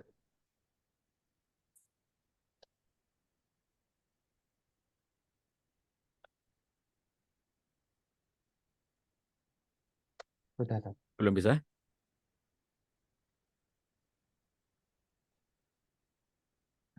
Hostnya bisa membantu untuk meng-unmute Mas Aji Banguntapan. Aji Banguntapan coba. Sudah enggak? Okay. Sudah bisa. Oke, sudah masuk nggih? Bismillah. Sudah. Oke, salam kenal Mas Dio. Assalamualaikum. Assalamualaikum warahmatullahi wabarakatuh. Bapak Ibu sekalian, perkenalkan saya Aji Syukron Rahmatullah. Saya adalah tim dari Mundur Umroh. Izinkan saya untuk memberikan informasi terkait Umroh Akbar bersama Pak Cah di April 2024. Bapak Ibu dan para sahabat sekalian, ikutilah program Umroh bersama Pak Cah. Insya Allah akan dilaksanakan di bulan April 2024. Segera daftarkan Bapak Ibu sekalian, ajak teman-teman, ajak kerabat, ajak saudara untuk bersama-sama umroh bersama Pak Cah dan Bu Ida. Jadi ini adalah program kami di April 2024. Masih ada banyak seat untuk sahabat sekalian yang hadir pada malam hari ini. Segera hubungi kami di nomor 0821 1301 7620 atau yang sudah ada di layar kaca Bapak Ibu masing-masing. Monggo bisa daftarkan diri Anda dan para sahabat sekalian ya yang pada malam hari ini segera amankan seat untuk bisa umroh bersama Pak Cah dan Bu Ida di bulan April 2024. Sekian dari saya. Assalamualaikum warahmatullahi wabarakatuh. Waalaikumsalam warahmatullahi wabarakatuh. Makasih Mas Triun, monggo kembali. Terima kasih Ustadz Cahyadi, terima kasih Mas Aji. Alhamdulillahirrahmanirrahim, banyak sekali yang kita pelajaran yang kita dapat dari yang disampaikan oleh Pak Cah tadi. Di situ kita bisa mengambil beberapa hikmah ya, salah satunya bahwa ternyata doa itu adalah hal yang tanpa bisa aja orang yang melakukannya bisa jadi tidak tahu kapan terkabulnya doa itu. Bisa jadi setelah itu diucapkan, bisa jadi dalam waktu yang belum bisa ditentukan. Namun demikian banyak hal ketika doa itu disampaikan di situasi yang sangat sulit, yang sangat rumit, di situasi yang terkadang seperti yang disampaikan Pak Cah tadi, di situasi yang mungkin setelah ini saya akan mati, mungkin aja. Itu ternyata disitulah titik terkabulnya. Sehingga ksatria itu datang tanpa disadari, bahkan mungkin tidak bisa tidak bisa di apa ya, tidak bisa masuk logika, nggak bisa logis gitu. Termasuk tadi orang yang bercita-cita untuk berhaji, sudah menabung, cita-cita niatnya sudah sangat bulat, namun karena situasi yang ternyata ini tetangga yang ibarat situasi adalah situasi primer, kebutuhan makan, sulit sampai mohon maaf tadi disampaikan bangkai harus dimasak walaupun tercium aromanya lezat. Itu sebuah ironi dan akhirnya beliau tergugah untuk membelanjakan tabungan hajinya untuk agar tetangganya bisa makan lebih layak. Dan ternyata itu tetap dicatat Allah sebagai amalan ibadah haji, Masya Allah. Sangat sangat mengena sekali apa itu materinya pada malam hari ini. Dan ini monggo bagi yang ingin menyampaikan pertanyaan bisa disampaikan di sini ya. Lanjut ke sesi tanya jawab ya, Tats ya. Oke, maka silakan. Oke. Yang pertama ini ada anonim, tidak disebutkan namanya. Jadi Ustadz izin bercerita sedikit, nggih. Saya dulu tipe orang yang perencana. Apa-apa pasti di planning dulu dan benar-benar mengikuti aturan. Tapi ternyata saya dikecewakan oleh seseorang dan keadaan mungkin yang membuat saya gak taat aturan lagi. Melenceng dari apa yang menjadi target hidup dan sudah hilang fokus. Sehingga akhirnya kini saya merasa terlambat untuk menggapai berbagai hal dibandingkan teman-teman saya yang sudah ada progres dalam kehidupannya. Menurut Ustadz, bagaimana saya untuk bisa move on dari rasa kecewa yang berulang kali saya rasakan dan mengurangi insecure pada progres hidup untuk tidak membandingkan dengan hidup orang lain. Jazakumullah Ustadz. Oke, bisa dipahami, bisa dimengerti ya tentang situasi yang dihadapi itu, bahwa ada rasa kecewa itu manusiawi, ada suasana yang merasa insecure ketika dibandingkan dengan teman-teman itu juga manusiawi gitu. Tetapi di antara hal yang bisa kita lakukan untuk membuat supaya kita tetap bersyukur, supaya kita tetap bersujud, itu adalah ketika kita lebih fokus untuk menemukan berbagai potensi-potensi kekuatan, potensi-potensi yang Allah karuniakan kepada kita. Kira-kira gambaran sederhananya begini. Kalau ada siswa di satu sekolah, SD, SMP, atau SMA, lalu mereka membandingin rapotnya. Ada siswa yang matematikanya nilainya 10, yang lainnya ada yang 5, ada yang 4, ada yang 3. Ada yang nilai pelajaran ilmu sosial misalnya gitu ya, itu 10, tapi ada yang 5, ada yang 4, ada yang 3. Ada yang nilai lukisnya itu 10, tapi ada yang 5, ada yang 4, ada yang 3, dan begitu seterusnya. Coba perhatikan begini. Ketika kita fokus kepada hal yang kita kurang, maka kita merasa bahwa kita kalah dari teman-teman kita. Ya Allah, dia nilainya 10 matematikanya, aku cuma dapat 5.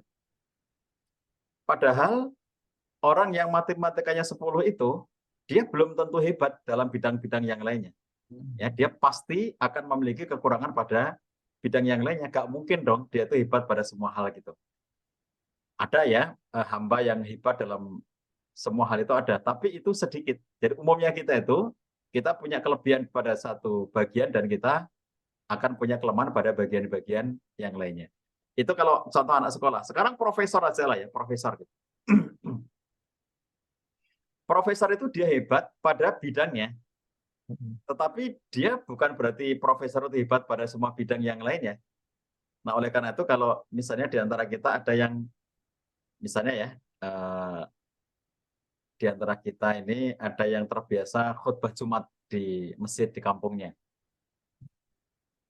Kita tinggal di sebuah kampung, di situ ada masjid, lalu kita punya jadwal khutbah Jumat di situ. Kita biasa khutbah Jumat gitu ya. Nah, karena kita sudah biasa khutbah Jumat, maka suatu ketika kita sedang berada di masjid yang lain, lalu kemudian di masjid itu khotibnya sedang berhalangan. Nah, ini kadang-kadang kita menemukan kayak begitu ya. Ada masjid itu yang kebingungan ketika khotibnya itu berhalangan. Dia bingung gitu. Terus takmirnya nggak siap. Takmir yang ada pada waktu itu karena banyak takmir yang misalnya kerja sehingga akhirnya kan Jumatan belum pulang gitu ya. Takmir-takmir yang biasa khotib itu mungkin sudah terjadwal di tempat yang lainnya, sedangkan yang lainnya mungkin sedang di kantornya gitu. Nah, sementara khotib yang stay di masjid itu nggak siap untuk khutbah. Lalu akhirnya ditawarkan, ini kejadian nyata nih Mas Trian yang saya cerita nih. Lalu ditawarkan, Bapak Ibu mohon maaf, Bapak-bapak mohon maaf, jamaah sekalian mohon maaf karena khotibnya berhalangan, adakah di antara Anda yang berkenan jadi khotib sekarang ini? Nah, kita ini kalau orang Jawa akan celingak-celinguk gitu, bukan berarti kita nggak bisa, tapi kita mesti akan ngerasa bahwa aku tidak ingin tampak bahwa kok kayak merasa hebat, merasa pintar gitu ya, kalau tiba-tiba langsung ngacung gitu.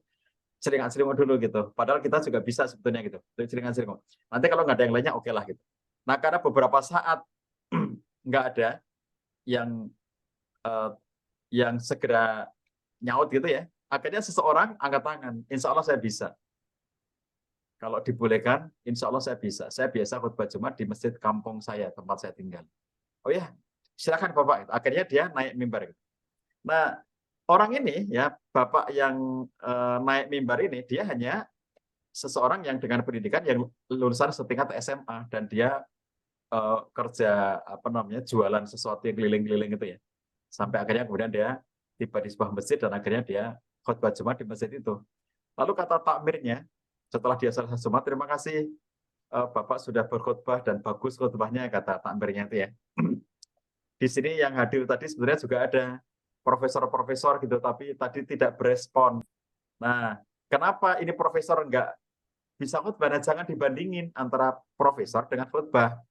Jadi bahwa profesor ini dia hebat pada bidang ilmunya. Misalnya kalau bidang ilmunya itu adalah mekanik gitu ya, profesor di bidang teknik mesin, bahkan yang lebih detail lagi teknik mesin bagian apa, dia menekuni satu bidang itu gitu ya. Nah, tentu kan itu hebatnya di bidang itu doang. Makanya kalau kita ngelihat ini orang yang tidak lulus kuliah, bahkan dia hanya SMA gitu. Coba kalau dia membayangkan, oh Masya Allah ya, ternyata aku mampu berkhutbah, di mana para profesor pun banyak yang tidak berani berkhutbah gitu. Kenapa nggak berani? Karena mereka merasa itu bukan bidang keilmuannya. Profesor itu kalau ngomong dia harus berdasarkan referensi dan dia merasa bahwa nggak punya referensi untuk menjelaskan sesuatu di luar ilmu pengetahuannya. Nah, coba bayangkan ya, bahwa semua dari kita itu Allah berikan kelebihan, tapi juga pasti punya kekurangan. Apa yang diceritakan tadi itu, yang ditanyakan tadi itu sebetulnya terjadi pada kita semuanya. Misalnya saya gitu ya. Kalau saya bandingin hidup saya dengan teman-teman segenerasi saya yang kuliahnya bareng sama saya, maka saya juga akan merasakan seperti itu. Oh, dia sudah jadi direktur ini, dia sudah jadi kepala ini, dia sudah jadi dan seterusnya gitu ya. Oh, hebat-hebat gitu ya. Kalau yang terjun di bidang politik, ya dia sudah menjadi anggota DPR pusat, atau dia misalnya menjadi menteri, atau misalnya dan seterusnya gitu. Tapi apakah bahwa saya nggak seperti mereka itu, lalu kemudian saya tidak memiliki sesuatu yang bersifat progres tadi? Coba kita teliti diri kita. Pasti ada progresnya. Jadi masing-masing kita, saya dengan Mas Triun saja. Mas Triun dibanding dengan saya, itu beliau punya kelebihan, tapi juga punya kekurangan. Saya dibanding Mas Triun, saya punya kelebihan, tapi juga pasti punya kekurangan. Semua dari kita kan begitu. Nah, sepanjang kita itu lebih fokus kepada kelebihan-kelebihan yang Allah titipkan kepada kita, maka kita tidak akan merasa insecure. Saya itu ngelihat cara orang menempatkan dirinya gitu ya. Jadi kalau kita itu melihat lebih banyak kekurangan-kekurangan kita, maka yang akan muncul adalah memang kita akan selalu merasa tidak nyaman.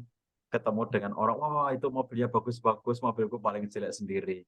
Kalau kita bilang begitu, bersyukurlah berarti kamu sudah punya mobil. Ketika kita merasa, aku nggak punya mobil sendiri, tapi nyatanya kamu bisa berangkat ke situ.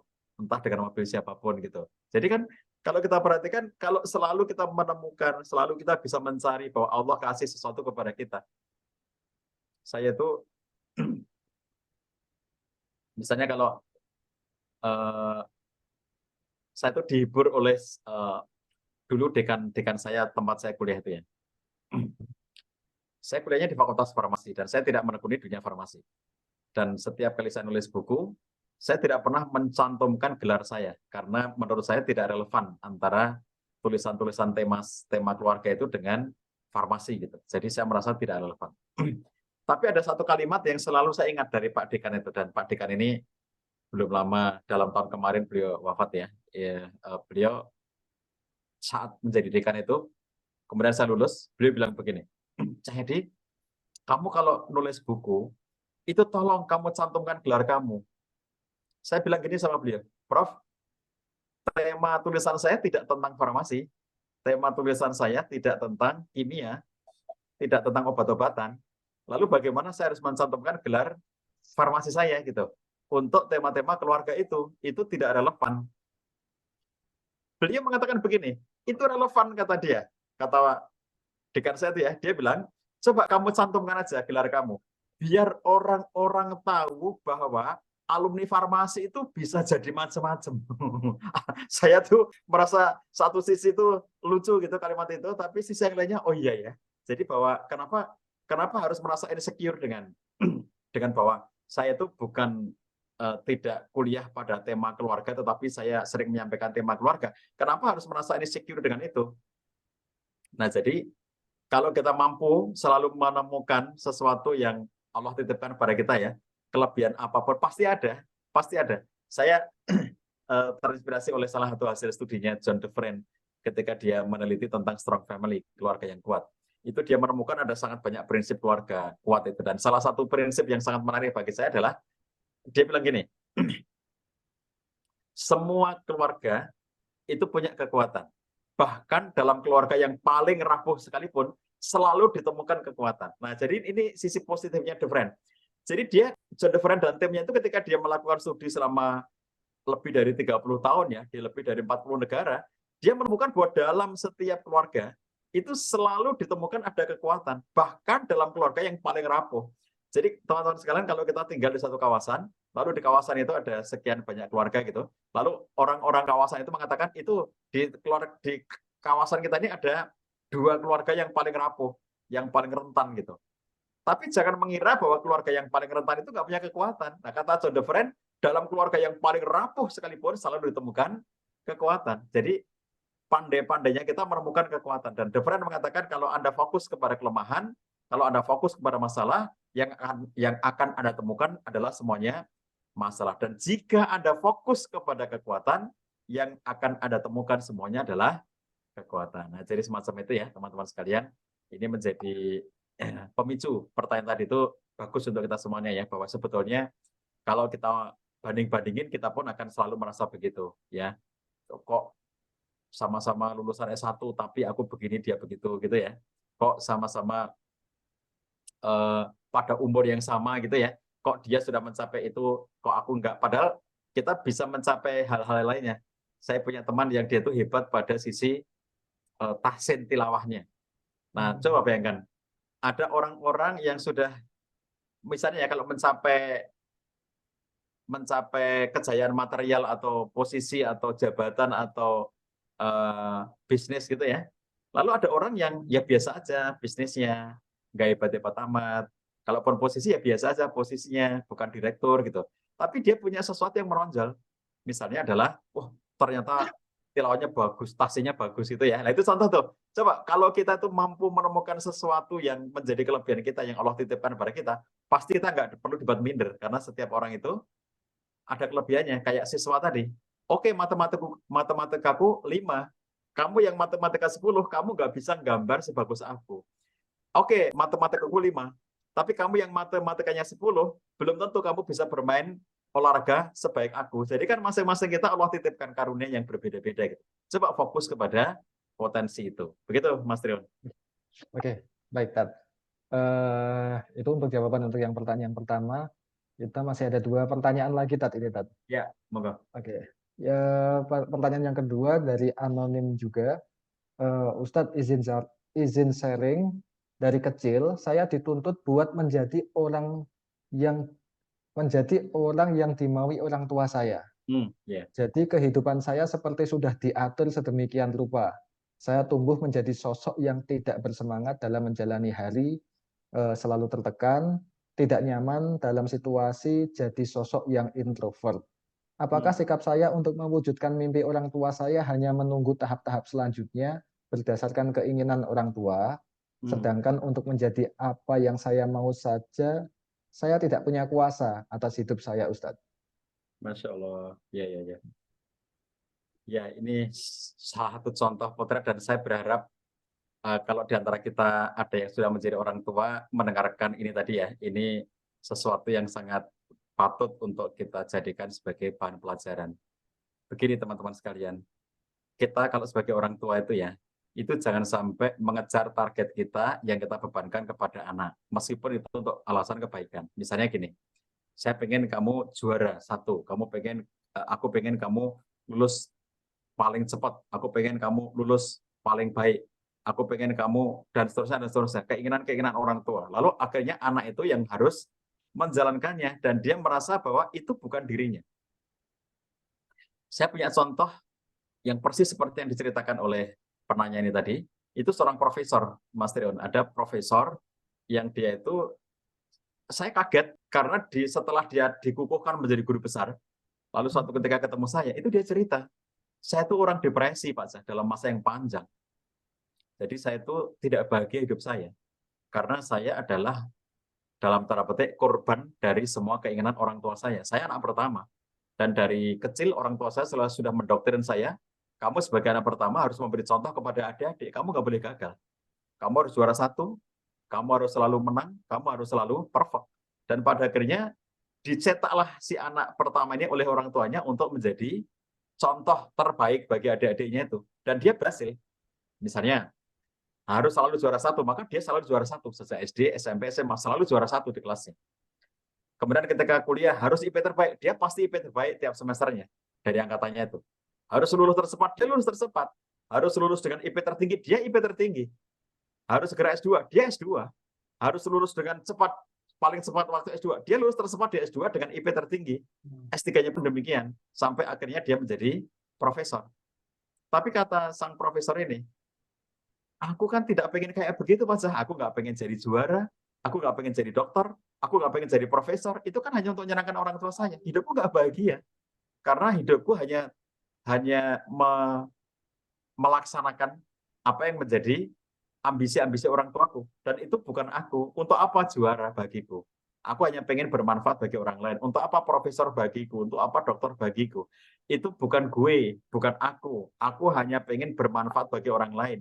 Memang bisa mencapai dan orang tuanya pasti bangga. Tetapi ternyata itu tidak membuat happy anaknya. Inilah yang harus kita pahami ya teman-teman sekalian. Kalau kita sebagai orang tua, maka jangan sampai kita menciptakan beban-beban yang tidak realistis pada anak kita. Jadi ada satu pesan yang sangat penting menurut saya disampaikan oleh Mark Reindel. Kalau teman-teman sekalian mengenal tokoh yang saya sebutkan ini, dia adalah seorang akademisi, ilmuwan yang sangat banyak meneliti tentang generasi alfa. Jadi Mark Reindel ini banyak banget tulisan-tulisan dia dan studi-studinya tentang generasi alfa. Generasi alfa itu adik-adik kita yang umurnya itu paling tuanya 12 tahun sampai yang baru lahir hari ini itu 12 generasi alfa ya. Jadi mereka sekarang masih di rumah, ada yang di playgroup, ada yang di TK, ada yang di SD gitu. Itu generasi alfa itu. Dan setelah meneliti dengan cermat generasi alfa ini, maka salah satu rekomendasi yang disampaikan oleh Mark Reindel adalah dia mengatakan para orang tua itu harus menjaga balance, keseimbangan. Nah, saya jadikan 3 bagian keseimbangannya itu. Nomor 1 kata dia sukses, kemudian happiness, dan resilience. Jadi kesuksesan, kebahagiaan, dan resiliensi. Itu dalam satu titik keseimbangan. Artinya apa? Orang tua itu jangan hanya berorientasi pada sukses. Pengen anaknya sukses ini, sukses itu. Juara ini, juara itu gitu. Tapi sampai melupakan bahwa anak itu bahagia. Dia pengen memiliki, dia tentu punya hak untuk memiliki ruang-ruang kebahagiaan. Yang itu akan sangat membuat dirinya itu menjadi nyaman gitu. Dan harus dicetak juga resiliensinya bahwa hidup untuk generasi alfa itu berhadapan dengan sangat banyak resiko, dan resiko-resikonya generasi alfa ini itu lebih rendah dibandingkan dengan resiko-resiko di zaman saya masih kecil. Saya adalah generasi X yang paling tua. Jadi generasi di atas saya namanya adalah baby boomers. Kemudian persis setahun di atas saya itu baby boomers. Lalu generasi saya lahir itu adalah generasi X. Jadi saya adalah generasi X yang paling tua. Kemudian generasi Y, kemudian generasi Z, dan kemudian generasi alfa. Generasi X yang paling tua, segenerasi saya ini, itu kalaupun menghadapi risiko-risiko, itu adalah risiko yang masih bisa dikatakan tradisional, atau risiko-risiko yang sifatnya itu ya gitu-gitu aja gitu ya. Nah, di zaman generasi alfa ini, itu kalau kata Mark McCrandle, dikatakan mereka itu terlalu banyak paparan visual. Jadi, karena mereka selalu pakai gadget ya, generasi alfa itu sudah terhubung dengan gadget sejak dia dalam kandungan, itu menyebabkan dirinya akan sangat banyak terpapar dengan gadget, terpapar dengan corak visual. Dia akan melihat, dia akan jadi sejak dia masih kecil itu, anak-anak yang sekarang masih 1 tahun, 2 tahun itu ya, itu sudah sangat akrab dengan gadget yang padahal itu belum recommended bagi mereka. Sehingga ketika mereka sudah TK, SD itu keterampilannya menggunakan gadget itu sudah luar biasa, yang mengalahkan orang-orang tua generasi saya.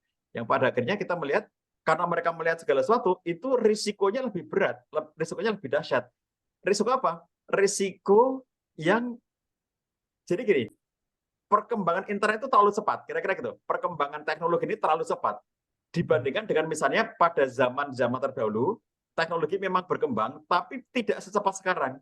Jadi zaman dulu itu ada batasnya. Contoh batasnya apa? Radio, ya zaman saya masih kecil itu adanya radio. Radio itu ada batasnya. Nanti jam 12 tutup siarannya, setelah itu sepi. Nggak ada lagi radio bunyi pada waktu itu. TVRI itu ada batasnya. Televisi ya, pada waktu itu belum ada TV-TV yang lainnya. Setelah radio muncul televisi. Televisi ada batasnya. Jam 12 malam sudah mengudara Rayuan Pulau Kelapa. Itu menandakan TVRI sudah akan tutup dan nggak ada lagi TV lainnya. Besok jam 7 baru akan bangun lagi TV-nya. Ada batasnya pada zaman itu. Sekarang tidak ada batasnya.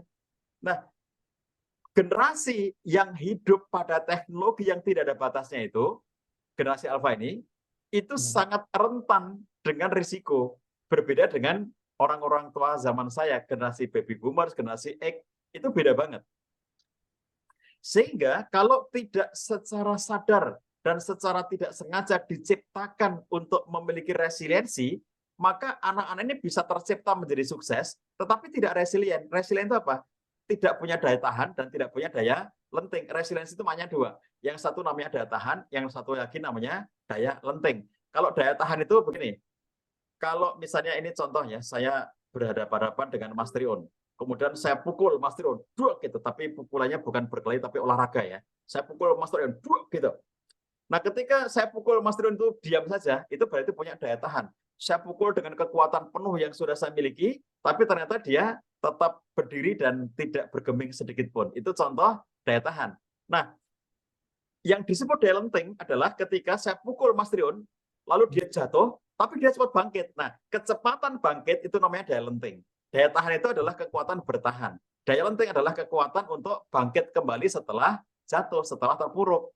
Nah, resiliensi ini dengan spesifik dipesankan oleh Mark McCrandle, orang yang sangat banyak mempelajari generasi alfa itu, bahwa nanti problem yang sangat nyata pada generasi alfa itu adalah mereka itu lebih rapuh daripada generasi-generasi sebelumnya. Jadi kalau disebut generasi strawberry itu banyak yang marah ya, karena mereka nggak mau disebut generasi strawberry gitu. Jadi rapuh yang jelas itu. Rapuh karena tidak disiapkan oleh orang tuanya. Kenapa tidak disiapkan? Karena kecepatan teknologi itu tidak ada batasnya, dalam artian kita nggak bisa mengantisipasi gitu. Kalau zaman dulu radio udah matikan aja. Kalaupun nggak dimatikan, nanti jam 12 mati sendiri kok. TV itu matikan aja, terbatas banget ya. Mau nyari-nyari channel zaman dulu nggak ada gitu. Mau channel apa, TV-nya cuma TVRI. Kalaupun nggak kita matikan karena ketiduran, nanti mati sendiri jam 12 karena nggak ada siaran lagi gitu. Lah kalau sekarang itu ya, itu berganti-ganti aja.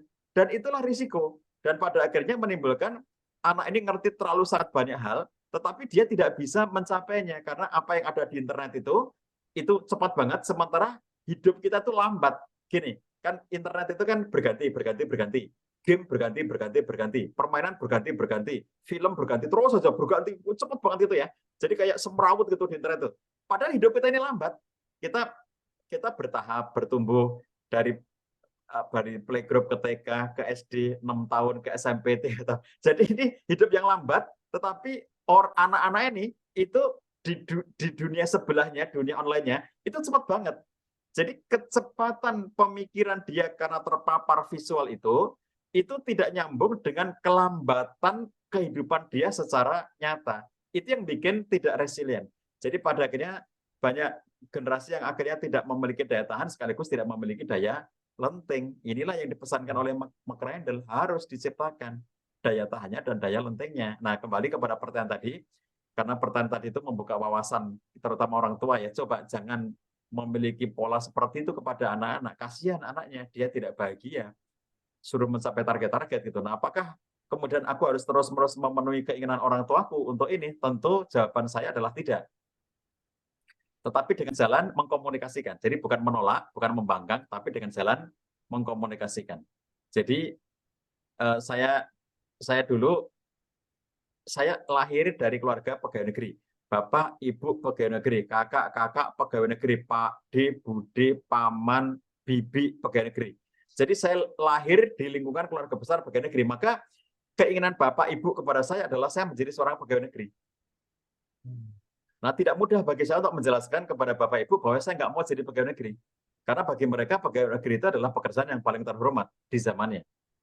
Nah, saya tumbuh sebagai sosok aktivis kampus yang ketika saya kuliah itu zamannya Orde Baru, dan saya tuh merasa malu menjadi pegawai negeri di zaman Orde Baru yang dipaksa pakai korpri. Jadi saya tuh kebayang, aku nggak banget deh bahwa aku itu hidupku dengan korpri gitu, yang dipaksakan untuk ini untuk itu gitu, dan harus memilih partai tertentu pada zaman itu gitu. Saya nggak mau banget gitu. Dan kemudian saya bilang sama orang tua saya bahwa, nah, qadarullah-nya itu ketika saya lulus, saya dipanggil oleh Pak Dekan dan diberitahu, jadi kamu boleh ini masuk ke Balai POM ya, pegawai negeri itu. Jadi karena di sana sedang ada formasi yang membutuhkan staf baru gitu. Dan waktu itu tidak ada rekrutmen terbuka. Jadi rekrutmennya tertutup. Jadi dia minta, karena yang dibutuhkan adalah farmasi, lalu akhirnya dia minta kepada dekan farmasi agar kemudian mengutus satu orang gitu ya, dan saya yang diutus gitu. Nah, ketika saya datang, ketika saya mendapatkan surat undangan itu dari Pak Dekan, lalu kemudian Pak Dekan saya mengatakan bahwa kalau kamu mau, maka kamu akan bisa langsung diterima di sana gitu. Nah, surat undangan itulah yang saya bawa pulang. Saya beritahukan kepada bapak saya, kepada ibu saya. Saya bilang kepada bapak ibu bahwa saya itu sudah diterima sebagai pegawai negeri sebagaimana yang dikehendaki oleh bapak ibu. Tetapi saya minta maaf, saya bilang ya bahwa saya tidak bisa menerima ini gitu, dan dengan sedih ya bapak, saya harus menerima keputusan saya itu gitu. Tapi inilah contoh bahwa saya tidak konfrontasi dengan ayah ibu saya tidak membangkang ayah ibu saya, tetapi saya mendialogkan karena saya tidak akan happy pada waktu itu ya, menjadi pegawai negeri saya nggak akan happy, saya akan merasa tertekan hidup dengan seragam korpri dan kemudian kita dipaksa untuk melakukan ini dan itu di zaman itu, saya nggak mau gitu. Nah, akhirnya ketika saya tunjukkan bahwa saya pun ternyata bisa hidup tanpa menjadi pegawai negeri, nah orang tua juga bisa menerima keputusan itu gitu ya. Dan sesekali waktu masih diceritakan, ini dulu Cahyadi ini dulu sudah keterima jadi PNS, nggak mau diambil gitu-gitu ya. Itu sering kadang-kadang masih muncul kayak gitu. Tapi ala kuliah dia bisa menerima. Jadi saran saya kepada yang tadi bertanya, tentu saja Anda punya hak untuk memiliki kehidupan Anda sendiri yang lebih sesuai dengan pilihan-pilihan Anda gitu ya. Tetapi jangan ada konfrontasi atau pembangkangan kepada orang tua. Dialogkan baik-baik. Itu Mas Dilan, maka kalau masih ada satu lagi boleh. Oh ya, baik Pak Eza. Pertanyaan terakhir. Pak Cah, sebagaimana kisah terakhir bahwa situasi di pinggir jurang, Allah akhirnya memberikan pertolongan. Apakah manusia harus berada dalam situasi ekstrim, baru kemudian doanya dikabulkan sebagaimana kisah yang dialami oleh janda yang memasak bangkai kemudian mendapatkan bantuan yang menyebabkan tokoh di kisah pertama mendapat pahala setara haji yang Allah ridhoi. Jadi doa belum dikabulkan karena hidup seseorang sebenarnya masih baik-baik saja. Jadi sudut pandang doa ada dalam kacamata Allah ya Pak, bukan dalam konteks kesukaran dalam standar manusia. Mohon pencerahannya Pak Cah. Itu. Oke. Jadi lebih tepatnya begini, teman-teman sekalian, bahwa kita tidak harus berada dalam situasi yang darurat atau ekstrim kayak tadi itu. Tetapi ketika berdoa itu kita yang menciptakan situasinya ke dalam diri kita. Jadi hidup kita baik-baik saja sebetulnya. Kalau kita pandai bersyukur, hidup kita semuanya baik-baik saja. Tetapi kita tuh menciptakan kondisi itu. Contohnya tadi ya, saya cerita tentang doa sapu jagat. Kan kalau doa sapu jagat itu cuma kita baca doang kan biasa aja. Rabbana atina fid dunya hasanah wa fil akhirati hasanah wa qina adzabannar gitu. Itu kan biasa aja kan. Tapi kalau kemudian kita merasa, ya Allah, gimana nanti kalau aku masuk neraka ya? Ya Allah, aku itu banyak dosanya, bagaimana kalau aku nanti masuk neraka? Kalau sampai aku masuk neraka, nggak ada yang bisa menolong kecuali hanya Allah gitu. Jadi rasa kekhawatiran itulah yang mendorong kita untuk memiliki pengharapan penuh hanya kepada Allah. Amalku nggak mungkin menyelamatkan aku. Ibadahku nggak bisa menyelamatkan aku. Kenapa? Amalku sedikit, ibadahku sedikit. Tidak kayak Nabi, tidak kayak sahabat Nabi, tidak kayak generasi tabiin, dan seterusnya. Amalku terlalu sedikit untuk bisa mendapatkan hak-hak istimewa berupa surga dan selamat dari api neraka itu. Lalu siapa nanti ya Allah yang bisa menolongku? Maka rasa kebutuhan, rasa doif, rasa lemah bahwa ibadahku sangat sedikit, kondisi diriku masih sangat banyak kekurangan, masih banyak dosa yang aku lakukan, maka meminta kepada Allah dengan perasaan bahwa kalau engkau nggak menyelamatkanku ya Allah, aku nanti bisa masuk neraka dan nggak ada yang bisa menolong kecuali hanya engkau. Rasa seperti itu yang kita hadirkan itu ya.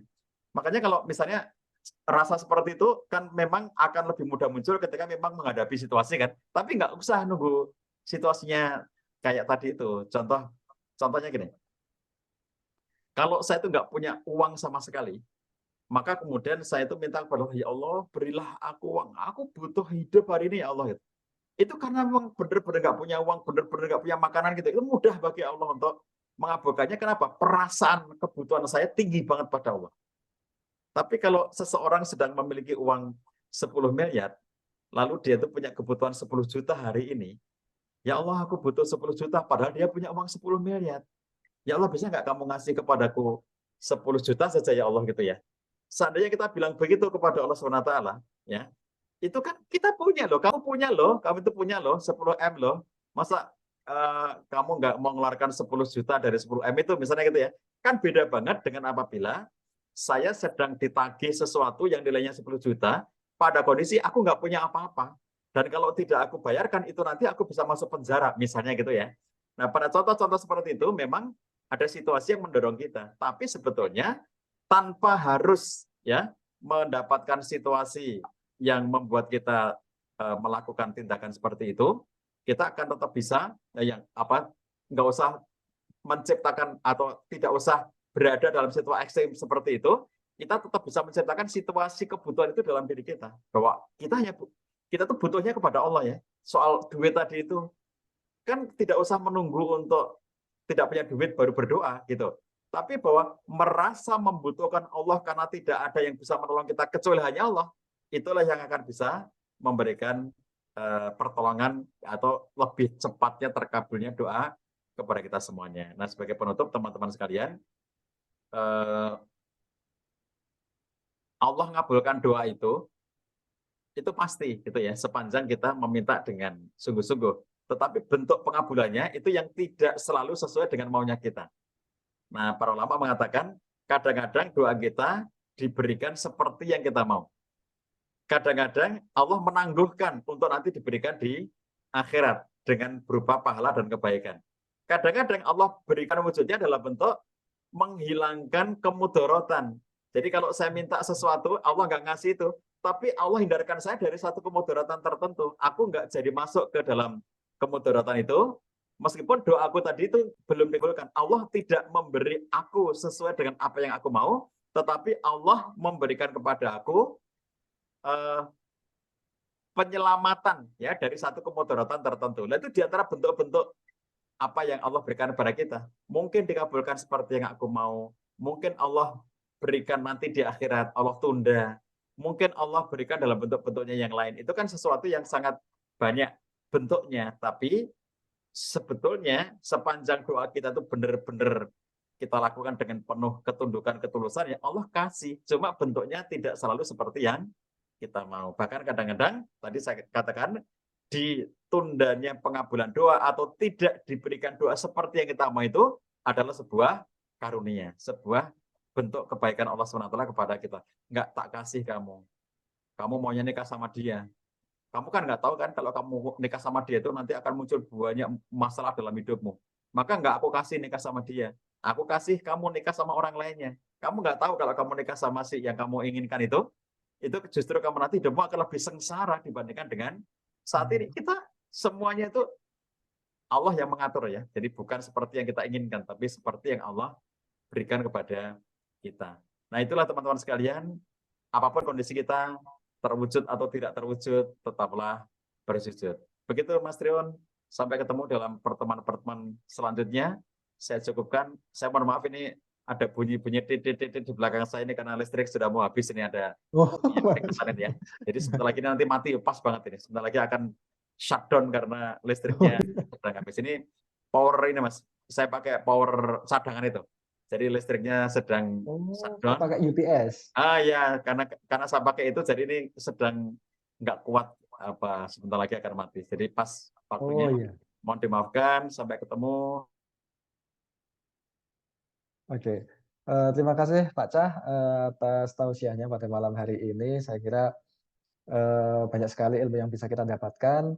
Sebelum saya tutup, saya mau ajak semua peserta untuk on cam ya, untuk mungkin ada yang ingin disampaikan. Ini bisa juga dinyalakan mic-nya, monggo kamera dinyalakan. Kita akan ada absen bareng-bareng di sini, monggo sambil mungkin ada menyalakan ini. Semoga nanti webinar ini akan jadi acara rutin kita. Jadi semoga nanti setiap bulan sekali kita akan ada webinar gratis bersama Ustadz Cahyadi. Nanti akan kita berikan banyak game-game di sini. Insya Allah ke depan kita akan kasih banyak kupon, hadiah-hadiah, atau mungkin nanti ke depan akan lebih banyak bonus, kado, dan lain-lain. Tapi karena ini kita masih trial yang pertama, terima kasih sekali atas semuanya yang sudah menyempatkan waktu untuk acara pada malam hari ini. Ayo pada dinyalain. Saya screenshot-nya.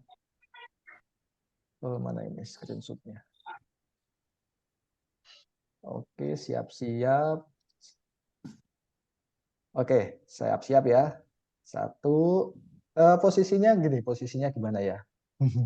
Posisinya gini aja. Gini ya. Jangan pakai jari.